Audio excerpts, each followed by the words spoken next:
Madam Deputy Speaker, I'm proud that our first ever woman Chancellor, whilst making history being the first woman to deliver a budget, honoured a true hero of my constituency of Jarrow and Gateshead East, Jarrow's Red Ellen Wilkinson. Ellen was a remarkable politician and trailblazer for women everywhere. It's about time we had some recognition of women in this place. And I'm pleased the Chancellor has made a start on the artwork with that fabulous picture of Ellen on the wall in number 11 Downing Street. We need many more pictures of women trailblazers across Parliament. This budget shows we are a government that will work for the people.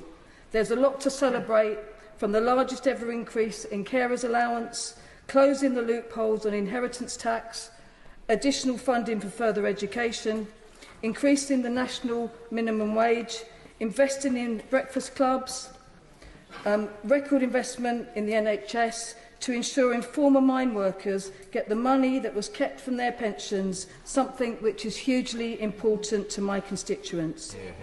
And the setting aside of funding for the contaminated blood scandal and for the victims of the Horizon scandal, something that I have long campaigned for with my constituent Chris Head. I will continue to push for people to be held to account for their role in this scandal and for a speedy resolution to the outstanding claims and for them to be paid in full. Nothing should stand in the way of them finally getting justice. They should not have been left waiting decades by the people sitting opposite.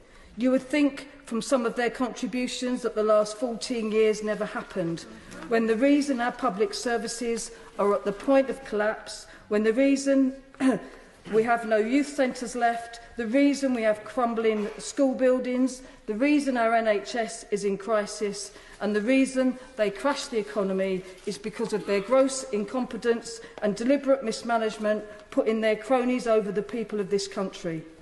Finally, we can move on from 14 years of Conservative destruction of our communities. This was a budget where the poorest households gained the most and the wealthiest pay the most.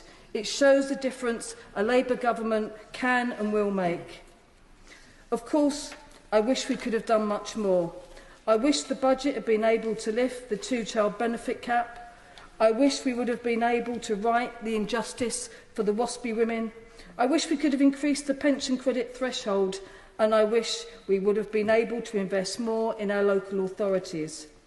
Yet let us be very clear, the reason we cannot do any of that is entirely down to the party opposite. As Chair of the North East APPG, I know that transport is one of our most important challenges alongside employment opportunities and investment. And I will continue to work with our front bench, celebrating the clear wins, but also asking for more investment to help improve the lives of the people in the North East, and particularly for my constituents in Jarrow and Gateshead East. Thank you.